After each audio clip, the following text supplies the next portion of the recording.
Well, we're back again with the Well Below Average podcast with Nick and Adam. I am Adam Ish, driving the show and really just the looks and brain of the operation. Nick Nefix with us again as always. I am How's it going? here. It's good. Things are good. Relatively speaking, I guess they are good. No complaints. Yeah, it's been kind of I don't know, everything's. I was thinking I was putting together the show and I'm like, man, okay, you've had some excitement. I don't know if you want to talk about that or not. I'm like, man, nothing's happened to me this week. Like, I'm at that stage in life where it's just like nothing's gonna happen anymore. Yeah, yeah. In our house yesterday, we had our first positive COVID test. So, in fact, my wife was supposed to go out of town today, and she's like, you know what? We got the at-home test. Might as well take one. She had like a slight headache, but like nothing that I would ever think that is out of the ordinary. So she took one. I was positive, and she's like, well, I don't think I did it right. Took another one. It was positive. And so that was yesterday morning. I took one, like once she took her second one, I took one too. Mine was negative. I have no symptoms whatsoever. Her symptoms haven't really changed. She just kind of has like one of those foggy headaches, like you can't really shake it. But no fever, no cough, no loss of taste or smell.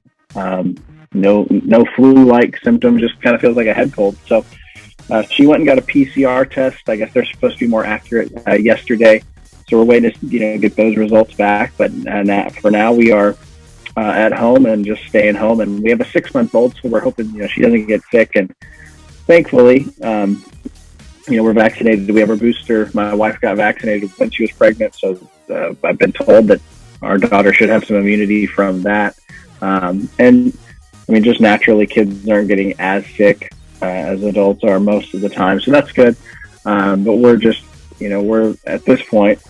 We slept in separate rooms last night, and we're trying to wear masks like when we're close to our, baby, just to be as safe as we can. But at this point, we live together. We were together all Friday night, and I mean every day. So I'm assuming at this point I'm either asymptomatic or just haven't had symptoms yet. But we'll see. We have one more at-home test that I'll probably do tomorrow. Once we get my wife's PCR results, but we've got COVID now for that. We lasted almost a full 2 years. I guess a full 2 years if you count like when it started, but when it really hit, was March. So here we are, thankful for vaccines and boosters, and my wife feels largely okay, doing all the normal stuff. But it's a nuisance more than anything, and so I'm obviously very blessed to be able to say that, because for a lot of people, it obviously hasn't been that. Yeah, so hope y'all get better. Hope she gets better. Yeah, that's my wife will. I don't know, especially that first year. I kind of assumed we got it at some point, but we were already, there's no vaccine, he's quarantined. I didn't want to go. And then tests were hard to find, and so if you were sick, it was like, well, So who knows if I've got it or not? I mean, a couple of weeks ago I wasn't feeling well, but it just felt like the normal allergies I get this time of year every year. So I just and we thought that too, because today and Monday it's going to be warm. And then it gets really cold. Part of it, you just kind of feel cruddy when you wake up in the morning. And so we honestly thought it was that, but she's like, you know what? I might as well test. We have them. And we were supposed to see my mom and her sister yesterday, who are older, higher risk. And so we're thankfully, we didn't expose them or anything like that. And that's not to get on a soapbox here, but that's kind of the whole point. Most people aren't dying, right? Of course, but if you keep spreading it, it's never going to end. And it's going to be a part, it feels like it's going to be just a part of our normal everyday life now. But that's the point of testing, and it's the point of isolating and all of those things. So here we are. But we are, we're overall feeling pretty good. So hopefully it passes through and we're back to normal, in a week or so. Yeah. Well, let's hope it's not too bad. Doesn't sound like it. I guess happened here. My wife got injured. I think she broke her kneecap. That, first of all, sounds very painful. second of all, I don't even know how someone does that. I mean, I know you can do it. So I'll tell this story, but then it comes with a question is, so I guess last night she limped in the room crying and laughing. I don't know. Never a good Shaking all combo. over. Yeah, shaking in pain because we don't want, like, I run my business out of our garage, so I don't want our cats in there. So I don't want them climbing all over the shelves and being cats. The cats get into everything, right? Yeah. So we make an effort not to let the cats in the garage. And so she was putting something in the trash because our dogs get in our trash can, so we keep our trash can in the garage right outside the door. The dogs will knock it over. So she opened the door, kind of left it open, throw something in the trash right there, step back in, and one of the cats tried to, like, move like they were coming in, and she turned to put her leg up and kneed the door frame. It's swollen now. I don't think she broke. I thought she did last night. She's just limping around. It's a little swollen, but it brought up the question because I was looking like, man, like, she seems like she's in intense pain, and like, I told her, like, I've gone through Marine Corps boot camp and rifleman training and all these different trainings, and I've been in immense pain and never reacted like that. But then it just got me thinking, like, what's the worst household injury you've suffered? Just doing something around the house, mundane, not even like working around the house. I can understand, like, oh, I smashed my nail with a hammer, like, just living and hurting yourself. I don't know if I have anything major that I can think of off the top of my head. I can't really think of anything. I mean, I've, like, knocked, like, stuff has fallen on, like trying to put some of that balls hit you in the head, but I didn't get a concussion from that. This is not household, and I'm sure it was worse at the time, or I felt like it was worse at the time. When I was probably 10, my parents in the garage had one of those, like, multi-purpose, workout machines that everybody had, things on every different side, and one side was like a punching bag. And so as a kid, watch Rocky or whatever fight movie, and I wanted to punch it, and it was fine. But one time, I remember I went to punch it, and it might have even been a speed bag. I don't really remember. But behind it was, like, this, metal pole, and I punched and missed and hit that pole, and my ring finger just swelled up like a balloon and, got all purple and it just hurt. And I remember as a kid, and it was my dominant hand, so, like, I couldn't, write at school or anything like that. But I remember as a kid, that was, like, it felt at the time like the worst injury ever. And it was just me being stupid, just walking by, like, oh, I'm going to hit this thing. And, there we are. But I don't think I've had any, like, household injury, at least that comes to mind. Well, I sit and took account of this, and even you reminded me of some stuff. Like, I remember growing up playing basketball in my dad's driveway, and my brother passed me the ball real hard, and he was mad at me, and it, like, jammed this finger down. Oh, yeah. And it got big, and I wouldn't let my dad touch it, and he's like, "This is gonna keep hurting unless you let me pull it out." And I finally let him after, like, a week because it was just getting purple and fat. I couldn't close my hand. He just yanked it down, and I was washing dishes, and we had these big old plates, like platter plates. I dropped one straight on my toenail and cracked it. Oh, gosh. What about your kids? Have your kids any household injuries?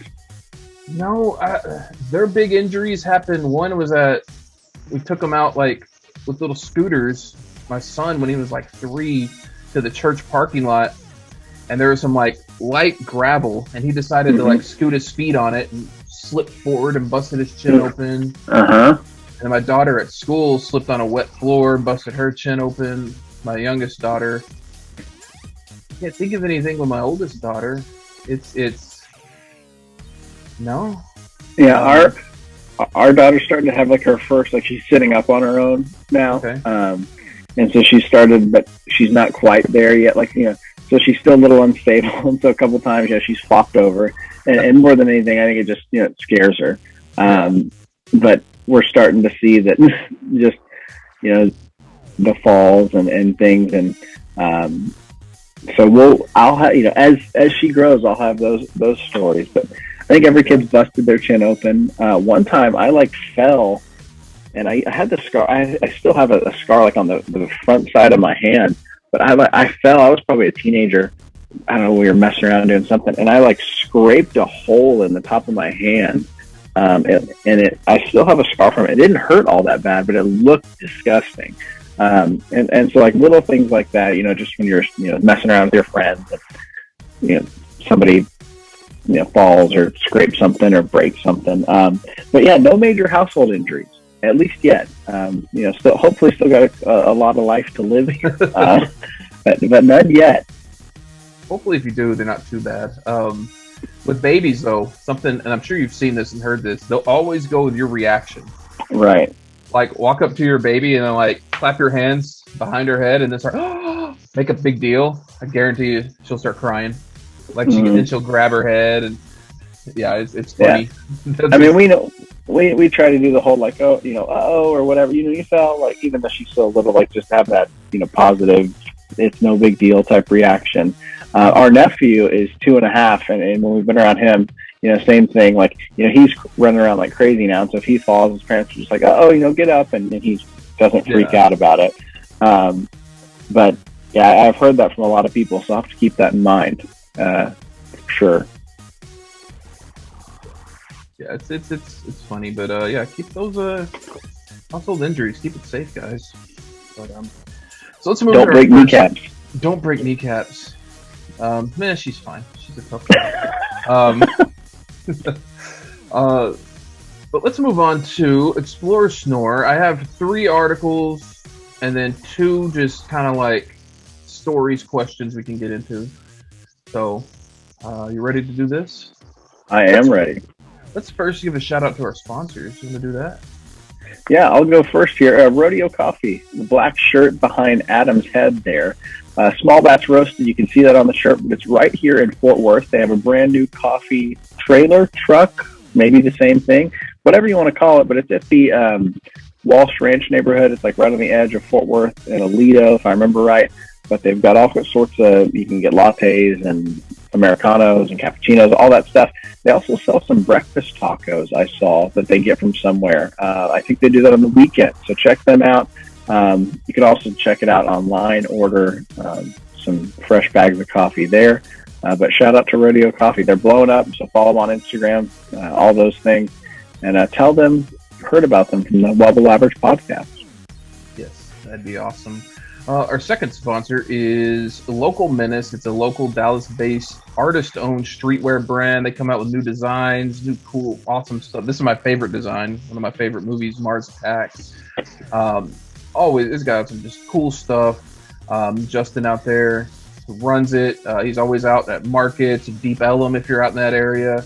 Go check him out. But you can always find him at localmenace.com. Hats, t-shirts, hoodies, buttons, all kinds of cool stuff, patches. Hit them up at localmenace.com. And if you use code BEARDCREW, like a beard, you get 25% off your order, which is a huge discount. And it lets them know we sent you. So check them out at localmenace.com. Check out Rodeo Coffee. Check out Ish Beardworks. Check them all out. So this is not on our run sheet, but I saw this literally right before we jumped on. And since we're on Explore Snore, I have to bring it up.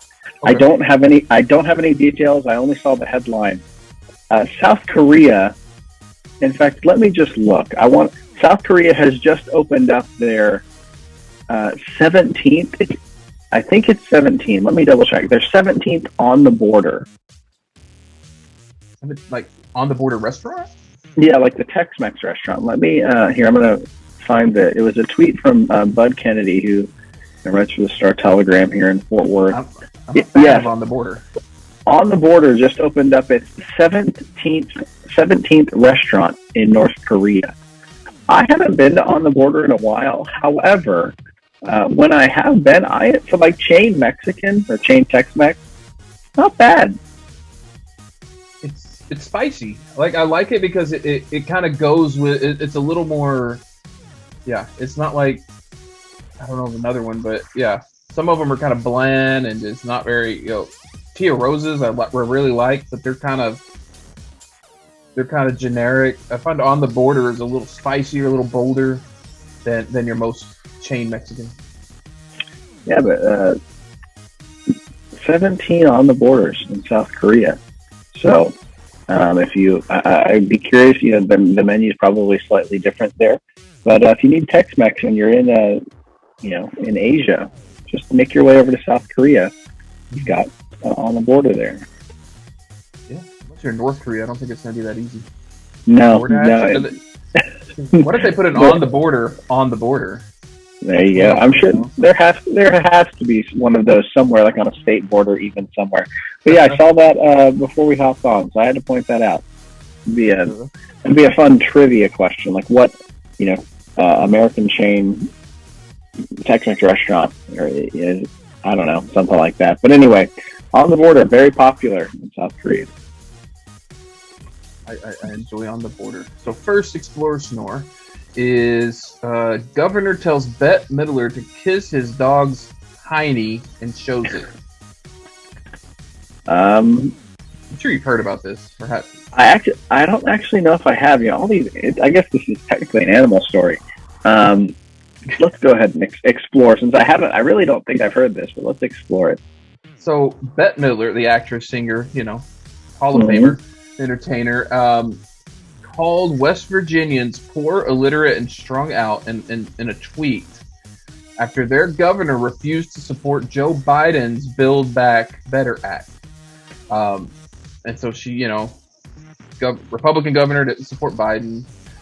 She attacked him on Twitter, and then he, during a televised State of the State address, brought his dog, and there's a picture of it, of his dog's rear, like he brought his dog to the address, told Bette Midler to kiss his dog's behind, and pulled his dog out behind first for the camera.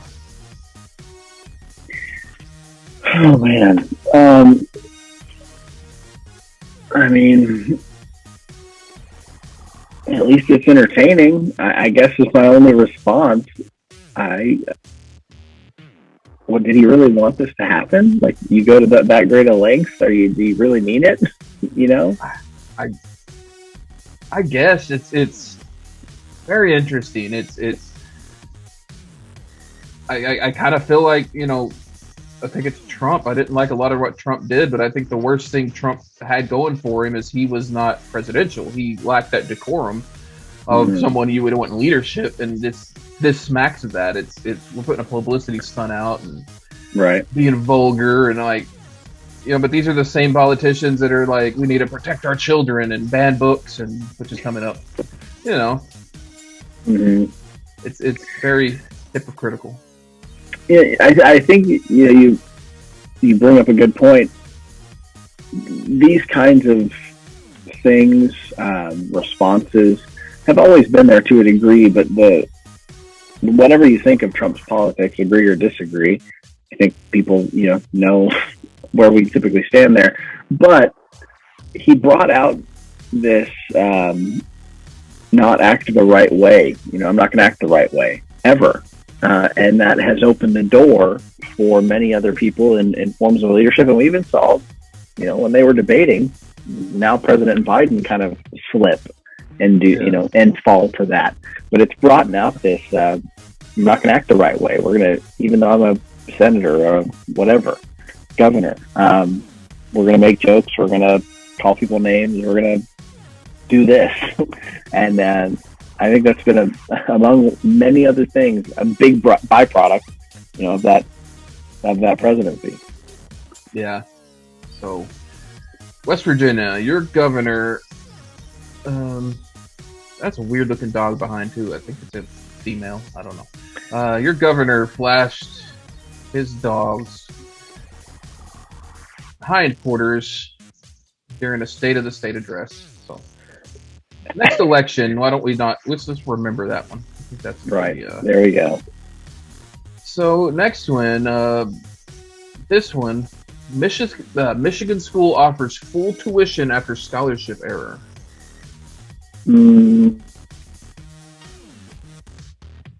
guess we'll just snore, just because I want to know. I want to know what the next story is. I wish I really knew what they all were. Mhm. Because I mean, I can like, I guess I can look them up, but I try not to. So it's more of a natural reaction to pull back the curtain a little bit. I'll snore that story.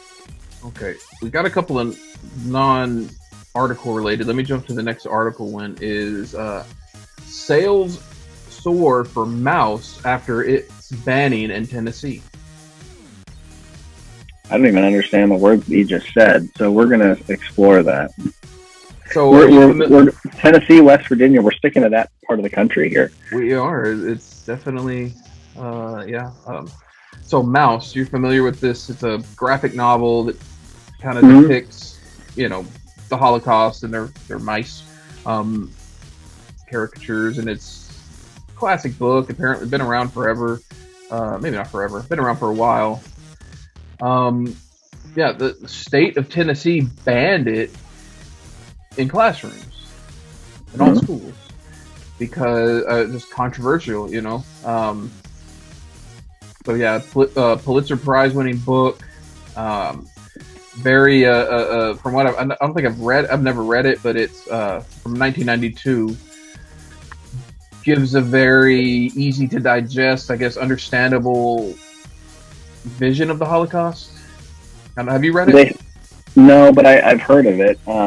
Did they say why they banned it? Is it like I guess It is it like disrespectful to the Holocaust, or are these crazy people who think like the Holocaust was a hoax type thing? due to inappropriate language and illustrations of nude women, is what it's saying.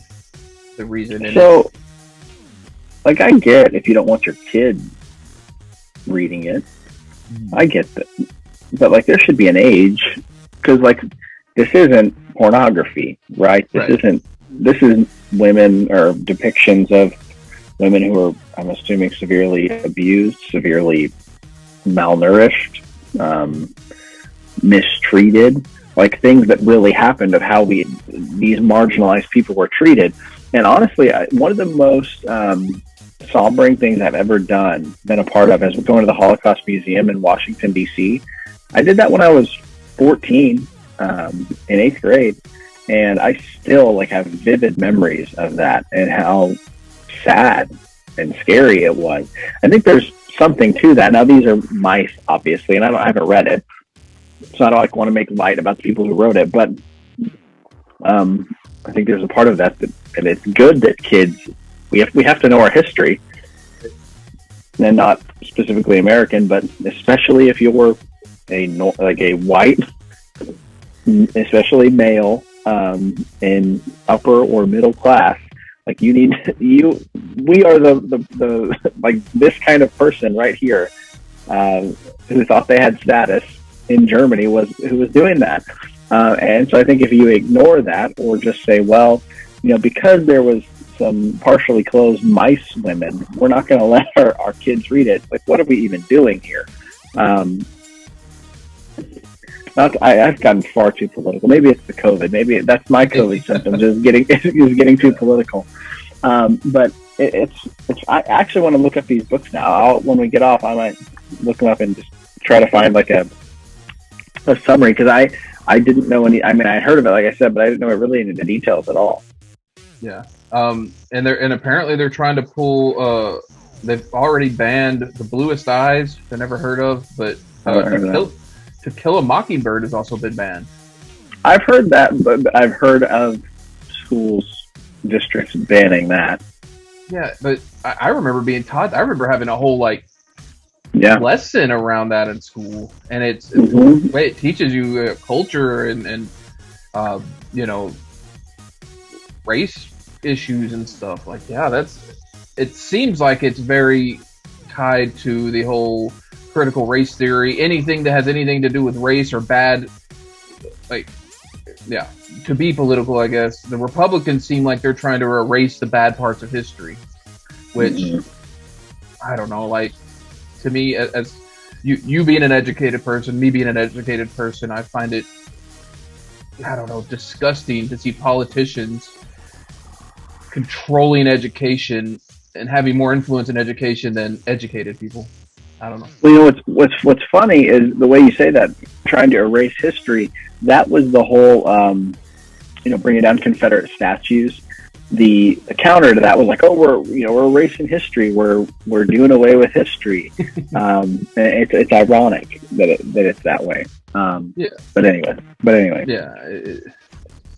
Fun stuff. We can keep it a little lighter here. So next one is, I don't have an article associated, but Neil Young has had his music pulled from Spotify. And somebody else too. Just today I saw this. A female artist. Oh. I mean, like. Oh gosh, who is it? I don't remember, but yeah, I saw Neil Young. It's because they called out Spotify and like Joe Rogan for like misinformation about vaccines and COVID, right? Yeah. Yeah. I can't tell you that I listened to Neil Young, but he's not wrong, I don't think. No, I like Neil Young. When I was high school, I really liked Neil Young. I'm a big classic rock, classic music guy. I really don't listen to anything before, like, after Kurt Cobain died. That marked backwards. That's my music taste.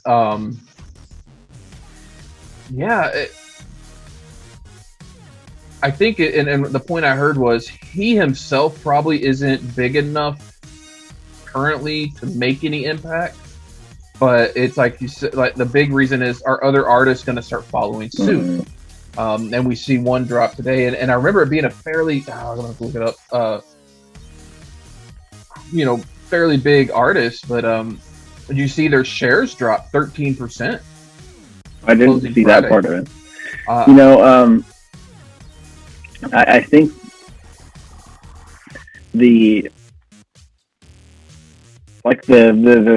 if a bunch of artists do like follow suit, like what would it take?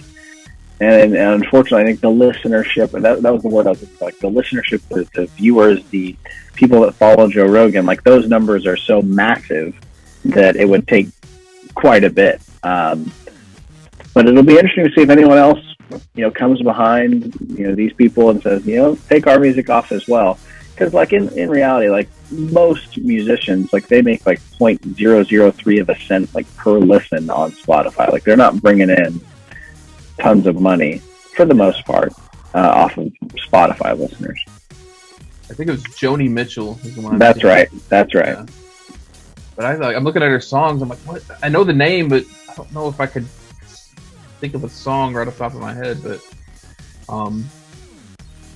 yeah, it's interesting, and yeah, it's going to take more than probably those two to change anything. But I get it, and then it goes into the debate, which I think is kind of stupid. Getting political is like, what about our freedom of speech? Like, freedom of speech was never meant to protect people who just say damaging nonsense. Like, we've extended it to the point where freedom of speech means freedom to be as ridiculous and as stupid as possible. Right. And say whatever you want, whenever you want, about whatever you want. With no consequences. And that's the one that gets me. It's like, there was never protection for consequences in that. Yeah. So, enough politically charged banter. Okay. Well, this one might get politically charged. My last Explorer Snore is, do you want to explain Wordle to me? I see it everywhere, and you are Mr. Wordle guy now on Twitter, and I don't know what it is. I would say I'm not Mr. Wordle. I don't play every day. But it's a word game that is just a word guessing game. Is really all it is. It's one a day.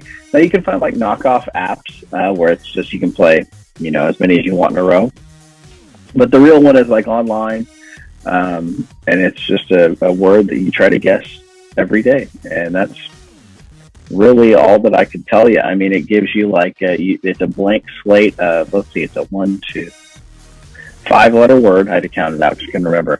5-letter word. You can start with any 5-letter word, and it just gives you a gray square if that letter is not in the word, a yellow square if that letter is in the word but it's in the wrong spot, or a green one meaning that's the right letter, right spot in the word. and so you're just trying to guess it. On the like a regular mode, like there's no time limit, nothing like that, and it's just one per day. Is all it is, and when you share it, it just does the cool colored boxes. Tells how long you get 6 guesses, so it tells 4 of 6, 3 of 6, whatever it is, how long it took you to guess it, and what wordle it is. So we're like in the 200s, I think. So there's been that many of them. Oh, and everybody gets the same one? Yeah, it's the same one every day. Okay, I'm gonna check it out. I know it's birthed kind of a cool, funny trend. It's already kind of getting annoying is not Wordle, and then people will Right. like box art. Yeah, like sports teams will try to do like somewhat of their logo or something, or whatever. Make something out of the colored shapes, and say not Wordle, but whatever. But it's fun. Like I said, I don't play every day. I'm also not very good at it.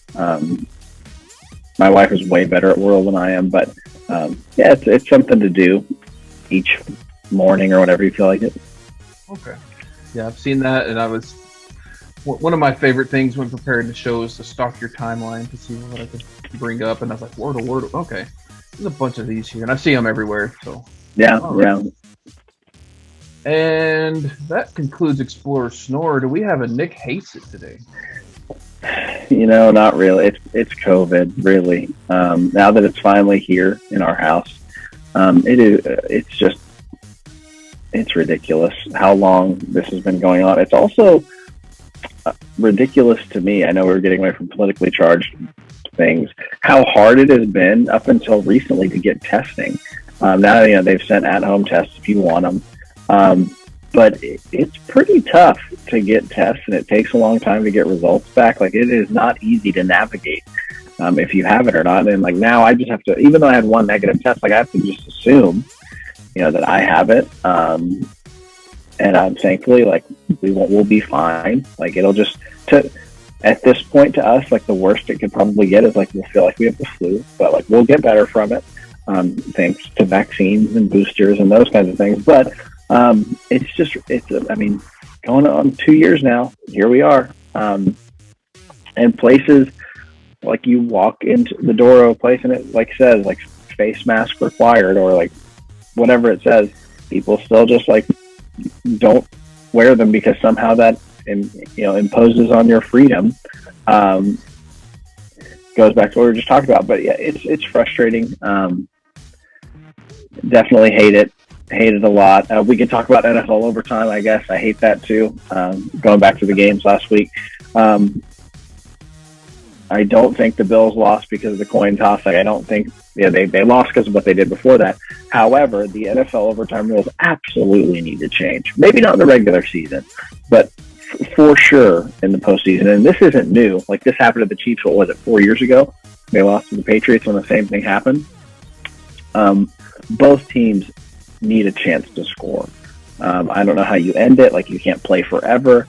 Maybe you just add an extra quarter, like continue the game like it's been going, add an extra quarter, incentivize teams to not play for overtime in that instance. Like, if you get the lead, you win the game, but if not, we're going to do a fifth quarter. I don't know what the solution is. It's not doing college rules like that. I don't think that works in the NFL, but they've got to find something different, especially in the playoffs, because that game was awesome. The Bills absolutely deserved the chance to match and make the Chiefs hold serve, whatever you want to call it. They probably would have. Yeah, and who knows? We've been playing forever, and that's the counter to it.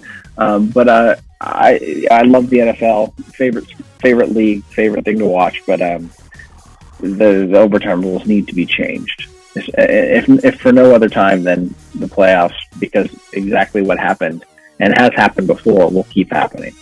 Mm-hmm. I don't know. I've heard about the quarter one, and I like it, but then I think you run into the same thing. What happens if they're tied at the end of the next? I've heard a 10-minute fifth quarter. There has to be like maybe in that quarter there's no punts, like they can't punt. Have to go for it on fourth down. Yeah, go for two. No field goal, something like that. Like, you've got to incentivize it. But it's just. Like, obviously the Bills could have gotten a stop, but like, if you think about it, the same thing would have happened to the Chiefs, and so they're putting so much weight on a coin toss. And again, that's not the reason the Bills lost, but it's a flaw in the system. So I hate that. Hate it a lot. And here we are, getting ready for. We're 3 weeks from the Super Bowl, or 2 weeks, I guess. The AFC Championship, NFC Championship are today. So Yep. no matter what, like things, we move on. But it's a frustrating rule for sure. So my thought is, and I know 1,000 things wrong with it, but 1,000 things wrong with it. I want to see a hockey style overtime. Let's have, instead of a penalty shots or whatever, a shoot off or whatever it's called, shootout. Have a kickoff. Like, I would be fine with that. You start at the 10, and each you don't even have to, like, you could literally have each side of the ball, so you could just go back and forth. But each kicker starts at the 10 and goes back 10 yards. Boom, boom, boom. I think that'd be kind of cool. Just kickers could get. I think kickers would like that. Be more important to the game. Probably. So. Probably. But lots of things wrong with the way it is, and that's what I don't like. Is something's wrong with the way it is, and it's like, okay, we have a solution to make it a little better, but the argument is, well, it's still not perfect, so why do we change it? It feels like when you want to change something, there's that group, usually the traditionalist type, that are like, well, unless we perfect it, we might as well stick with what's already broken. If we're going to sub it with something else. And that makes, what sense does that make, right? Yeah. It's like, let's just not even take one step forward. But yeah, that could get fixed. So Nick hates overtime and COVID. Overtime rules and COVID. I don't hate the concept of overtime, but I do hate the rules. So that brings us into the most exciting thing we do. Talk about Cobra Kai.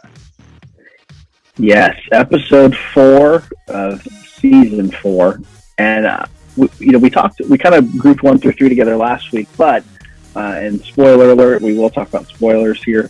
The show's been out like a month, so you shouldn't be upset. But either way, I felt like episode 1. I think we both agreed on this. Slow. We didn't love it. 2, 3, and 4. I don't know how you felt about this latest one. I really liked it. Like, we're building now. We've had some tense moments. The storylines are starting to develop. I'm really liking it. One thing that my favorite part so far of this season has been this new Daniel and Miguel friendship that's like bothering Johnny, and they're like that. There's something building there. Yeah. Robbie is at Cobra Kai now, but you still see like the kind of the good heart in him, different from the other Cobra Kai kids. I really like both of those things. Really, my biggest complaint to the season is I don't love the Sam and Tori like rivalry, like the moments they're trying to make of that. It feels a little forced, feels a little cheesy to me. Now there's cheesy parts of the show, like that's a part of it, I think. But that's the only thing that I really have complaints about. I thought this episode was really good. Terry Silver is back and full on sensei mode. So I liked this one a lot.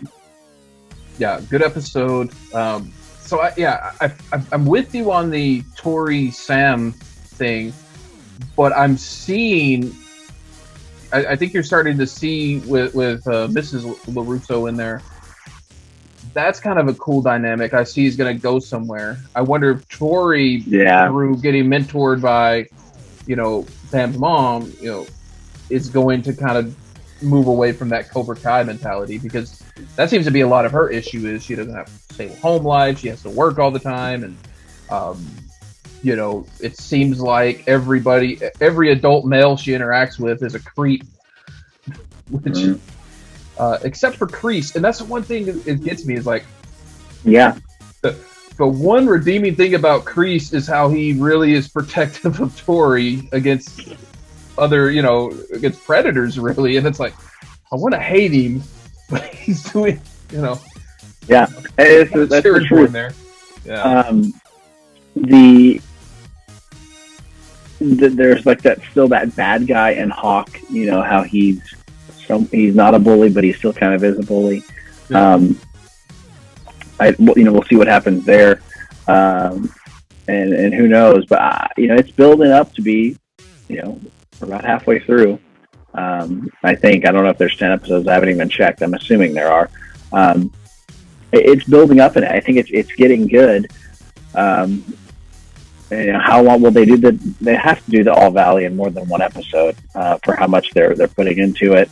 That it's going to be this pinnacle, and so I think we'll get to that point. But what happens with Robbie? What happens with Miguel and Daniel and Johnny? Do we see there in this last episode there was some tempers flaring and they almost got in a fight, and then the Miguel tricked him at the baseball field with the sprinklers. Like, do we see something bubble over? Does somebody throw a punch? What happens? So I think we have a lot of different ways that this could go, but it's starting to form all the different storylines that we're going to be following. And I sent you a text because I was looking it up. Actor that plays Terry Silver, who's supposed to be Kreese's Vietnam buddy, right? Mm-hmm. Is actually a year younger than Ralph Macchio. So Ralph Macchio's in his 60s, right? He's 60. Okay, and so this the Terry Silver, the actor, he's 59. Yep. And then Kreese, the Kreese character, he's in his 70s, right? Yeah, he is 75, the man. But okay, so he's a bit older. And I don't think he's supposed to be that old in the movie because, in the original Karate Kid, Ralph Macchio was 23 when that came out. He was playing a 16-year-old. He just got his license, so 16. Yeah, 16, yeah. So they're all playing 15, 16-year-olds. I think Kreese was probably playing a 30-year-old. So yeah, maybe 35. Not much older. Maybe, yeah. So I don't know. In the lore, it seems like these, the crew from the original are in their 40s, maybe mid to late 40s. So I guess Kreese is supposed to be in the 60s at this point. But yeah, it's interesting to look at all these ages. It's like the Golden Girls. The mom on the Golden Girls was actually one of the youngest, or younger than the daughter. Interesting behind the scenes tidbit in that universe. Yeah, but I think it's turned out to be good. We'll see what they do with the rest of it. But I liked this episode a lot. Thought it was a good one. And they throw in the comedic relief. I think Dimitri is his name, the tall, lanky kid. He, at the drive-in, he comes up. He's the little bit of comedic relief in the show. So that's good. Yeah, him and Johnny Lawrence. He gets me every time. He got mad at Miguel for listening to soft rock with Daniel. He's making the manwich, and he's not manly enough, so he dumps some beef jerky in the manwich, which just absurd. Yeah, but he's good. Yeah, he's got some of that comedic relief also. Yes, that's pretty good. So we'll keep that informed. Episode 5 next week. Looking forward to that. I just had a new show I tried. You're a Dexter guy? Did we talk about this before? No, I've never watched it, but I know how it ends, and so okay. Somebody ruined it for me before I could watch it, and so now I'm just what's the point? So I started checking out Dexter New Blood last night. Watched the first 2 episodes. Won't get any spoilers, anything. Pretty good show. Kind of slow. I'm waiting to see if it picks up. One weird thing. Dexter's love interest in this one is identical to his sister. It's a different actress, but I find it odd that his girlfriend in the show is basically a native, I guess she's a Native American woman, but just looks almost exactly like his sister. I'm like, is that gonna come back? Because that seems really, I don't know if this is something I'm seeing or if that's something in the show, but I'll see as I get into it. Yeah, what do you think that was this were people clamoring for another Dexter, or was this always in the works, or what? Because it's been off the air for quite a while. I think it's one of those that the original series ended on kind of a people weren't too thrilled. Yeah, so I think it was one of those that it's you had a fan base that really was loyal to the show, didn't like the ending. You know, yeah, decade. I think it's 10 years it's been off the air. Yeah. So it's just the way content. You know, these networks are starved for content. I think it made a lot of sense. I don't know if it was clamoring as much as there was a opportunity to kind of rectify something. So we'll see if it ends the story any better. I know there's a lot of debate. Is this? I haven't finished it. Is there going to be a season 2? Should there be a season 2? I've kind of heard some talk about that. But are you watching anything new? What's your anything on the? No. Well, I've started Ozark season 4, the final season of Ozark on Netflix. It's been good so far. Just sort of, the same thing that always is. Kind of the whole show is dark, like the lighting is dark, very serious. Jason Bateman is phenomenal, and it really, I think everybody, actresses, actors, they're all good in it. But enjoying it so far. But that's really all we're watching. Along with Cobra Kai each week, but Ozark is taking up a lot of our time. I appreciate that. I like Ozark, and I'll tell you, Ozark is one of those shows. Like from episode 1 to now, I watch it, and I just feel like I'm uncomfortable, not in a bad way. That's a good word though. But you're really tense. You really when you sink into it. It's like, man, like Marty, his whole he's just hanging on by a thread for his own family.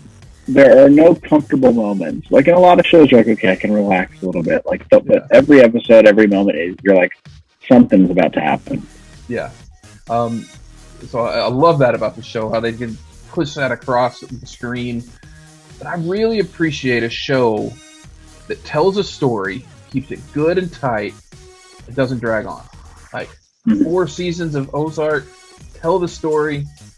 Don't push it. Like Breaking Bad was like that. I really like that about Breaking Bad. It's like, let's super popular show. Let's milk it for what it's worth. No, we got a story we want to tell, and it needs to fit in. We want to fit it in. Yeah. And so I kind of applaud the people behind Ozark for understanding that and giving us a really good quality product and letting us know. Because 4 seasons in today's world is like not that many, right? But letting us know, like, this is it. This is the final season. We're going to be done. One thing, Stranger Things, I think the last season is coming out somewhat soon. I feel like it's kind of getting in, like, it should have ended. Like, and honestly, like, 1 season, to me, could have been enough. Like, the first season was phenomenal, ended well. That could have been it. And I would have been fine with that. I'm glad they kept it coming. I enjoy the show. But it kind of feels like it's been a little much at this point. Yeah, that was and the length of time between the seasons. Mm-hmm. I feel like I don't know. I feel like Stranger Things. I kind of felt like Walking Dead. Like Walking Dead should have not focused so hard on that main group. It should have been more encompassing, And I kind of feel like with Stranger Things, like, there might be more story to tell, but let's get away from that Hawkins people. Let's, I don't even know if that's worth it. If it would still be a good story, a good product. I kind of feel like that whole group of kids just kind of run their course. Yeah, in a lot of ways. Yeah, I could agree with that. But anyway, it's coming out. I don't even know when, but they are putting out one last season. But yeah, Ozark's really all that we are watching right now. Well, that touched our TV talk. Let's get into some sports. There have been some sports stuff we need to talk about, and specifically, Tom Brady is was he retiring? Not. What's going on here? The report came out yesterday, retiring, and then maybe not. His dad said he hasn't made a decision. Who knows? There was a deleted tweet from the TB12. I think he's going to retire, but there was something that came out. He gets like an extra $5 million if he doesn't retire before like February 5th or 4th. I think it's like the end of this week. So of course he doesn't want to announce his retirement, right? I think he's going to retire. It's why I can't stand Tom Brady. Never liked him, but I can't appreciate how amazing he's been. Like, he was one of the leading MVP candidates. He's 44 years old, like going out basically on top, like as on top as you can without winning the Super Bowl. Like, I watched a quarterback who was the best quarterback in franchise history in Ben Roethlisberger, 18 seasons, won Super Bowls, probably would have won more if not for Brady. Played really last year was fine. This year, a shell of himself, right? Drew Brees before him, even Manning before him. Like, most guys, even the greatest, look pretty bad before they hang it up. Like, okay, appreciate what you did, enjoy watching you, it's time to go. Like, Brady could keep playing. Looks pretty good. And so there's something to be said for that. But yeah, I think he'll be done. Now, it would be hilarious if he decided he's going to keep playing because of, Schefter and all these guys reporting it. But I think in the end, he'll end up retiring. Do you think it factors in his decision at all, the Ben Roethlisberger decision? Do you think he looks at it and says, well, I kind of want my own Hall of Fame when it comes to Hall of Fame? They would go in the same year. Probably not. I wouldn't think so. Maybe he might be that arrogant, but I would, if I had to bet, I'd say no. Yeah. And then, like, I'm thinking about that division. Like, if he leaves that division, I think that whole team's rebuild, right? Because they're going to lose Godwin. They've got a lot of free agents. And a lot of them took discounts to run it back. Yeah, and then you've got the Saints. They'll probably be in shambles. The Panthers are a mess. Who else is in that division? The Falcons, who don't have a quarterback right now, but have talent. That NFC South is going to maybe rival the NFC East. Like, the NFC East of this year. Like, who's worse? But yeah, and surprising. I thought he'd play one more year, personally.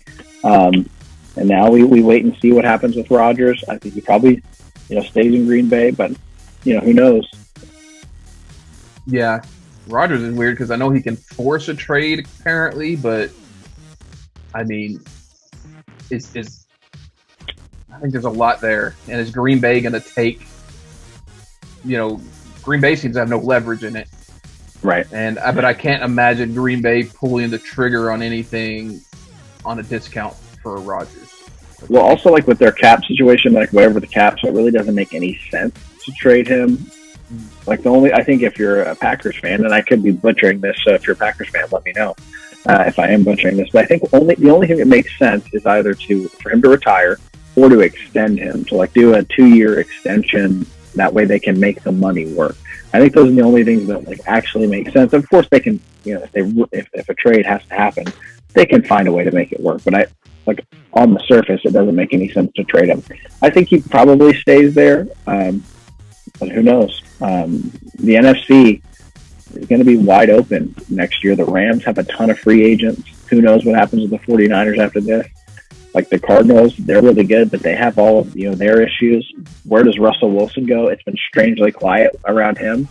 So all of that to say, like, the Cowboys, if they can figure it out, will be in a good position in the NFC next year. Yeah. Yeah, it's going to be interesting. Another thing I saw, NFC related, did you know Kyle Shanahan and Sean McVay are now the second and third most tenured NFC coaches? I did not know that. Behind, I guess, Pete Carroll. Yeah. And all in the same division. But Zimmerman's gone. Who else? Yeah. All the coach firings and stuff like that. It's like, wow, that's interesting. Those two with one team, obviously. Yeah, and then you have the AFC. Obviously, the Chiefs. Now the Bengals, the Bills, the Ravens. It's gonna be. I'm gonna be in rough shape. I'm gonna be in rough shape next year. It depends on what you think of Baker Mayfield. I think he's a fine quarterback. He's certainly not on their level. But if the Steelers, the Steelers owner came out and said this week they are always in compete for Super Bowl mode, which that's kind of how they operate. If they trot out Mason Rudolph or even Dwayne Haskins, I'm not a Dwayne Haskins believer. If they trot out either one of those guys in that division, in this conference, and try to say we're trying to compete, oh man, it's gonna be rough. I think that's probably what's going to happen. I hope not, but I think that's what will end up happening. Yeah, I don't know. They may have to trade up to grab one of that Mississippi State kid or Pickett or something. But I mean, one of those there will be a quarterback there, I think. But I don't know if it's I mean, that I mean, Liberty it's kid. that. Well, people are saying this class just isn't very strong. Like one of these guys is bound to be Pro Bowl caliber, right? Like legitimate Pro Bowl caliber, not like the fans love you. It'll be interesting. My head tells me, really, my head and my heart tell me, don't draft a quarterback and hope for one next year, because I think they could get some really solid pieces like in other areas, like linebacker, offensive line, defensive line, and then you hope for a quarterback next year. But if you play that game, you turn into I don't know whoever, and you don't have a quarterback at all. So it will be something to follow, that's for sure. Yeah. Any thoughts on the championship games that are? I think we're about to kick off. Chiefs and Bengals real soon. Yeah, I'll take the favorites in both Chiefs and Rams. Bengals, fun story, but they beat the Chiefs like 2 or 3 weeks ago at home, barely. I don't think they could do that twice. The 49ers have beaten the Rams 6 straight times. That is just inevitably, like that has to change, and they barely hung on. I think the Rams take care of them today, and then we get the 2 favorites in the Super Bowl, who many people are probably picking before the season, Chiefs and Rams. So that's what I think it'll end up being. And I went back last week, and I meant to tell you that I cannot find our picks anywhere. Like, I know I saved them on our run sheets, but I cannot find them on any run sheet. I know I picked the Rams to go to the Super Bowl. I didn't pick them to win, though, because I remember saying this. I don't think it'll happen 2 years in a row where a team wins the Super Bowl in their home stadium, and the Super Bowl's in SoFi. Maybe I picked Chiefs Rams. I don't know. I don't think I picked the Chiefs, but I think I picked the Bills. But Rams, I definitely picked the Rams from the NFC. So I'll give pat myself on the back for that one. Yeah, if that happens, Kansas City will have a weird honor of being the back-to-back Super Bowls literally on the road to a home team. Right. That would be kind of a funny little trivia. And last thing, I don't know if you want to talk about this, but Luka is not going to start his 3rd All-Star game. Luka Doncic of the Mavericks. So what do you think about that? I seem like he's having a great year. I think Andrew Wiggins is starting, and that should tell you all you need. Right. Yeah, I mean Andrew Wiggins, fine player, shouldn't be starting the All-Star game. Hope really the only thing I hope comes out of it like motivates him. Like I know some players use that as motivation. Hopefully he does, and motivates him to be who he is. So I don't really care. I don't watch the NBA All-Star game, although it's the only one that's like semi-entertaining. But hopefully, he uses the motivation for second half of the season, and that's what it is for him. I mean, it's ridiculous that he's not an all-star starter. Like when you just look at him and how he plays and how good he's been. This is really bothering me. See this like right behind me here? Like which way do I go here with this? This is like a thing you hang on the door, and it's like a baby can bounce in it, and it's just like it's bothering me like crazy. But anyway, yeah, I mean, surprising, and I think he should be there, but I don't. It's whatever. Yeah, and I've heard this, and this last point I'll make is I've heard a lot of people say like he didn't have that momentum because his out of shape when the season started. Is that fair? I think it's fair. Yeah, I think it's a little fair. Okay. If you're one of the best in the world, people can criticize that. Yeah, I don't know. Like, so I look at it like, yeah, he came in overweight, but it doesn't seem to really impact the product on the field. And I don't know. Yeah, he seems to start a little slower. I don't know. Yeah, I've kind of seen that criticism. I want to know is that fair or not. But I could see it either way. Yeah, I think there's something to that. At least, if maybe not a major factor, but I think there's certainly. It applies a little. Well, that'll do it for what we have planned. Do you have anything else you want to talk about here, Nick, before we get off? No, that is all that I got. All right. Well, great show. Congratulations. You did amazing as always. And I guess we'll see you when we see you. Till then, stay above average.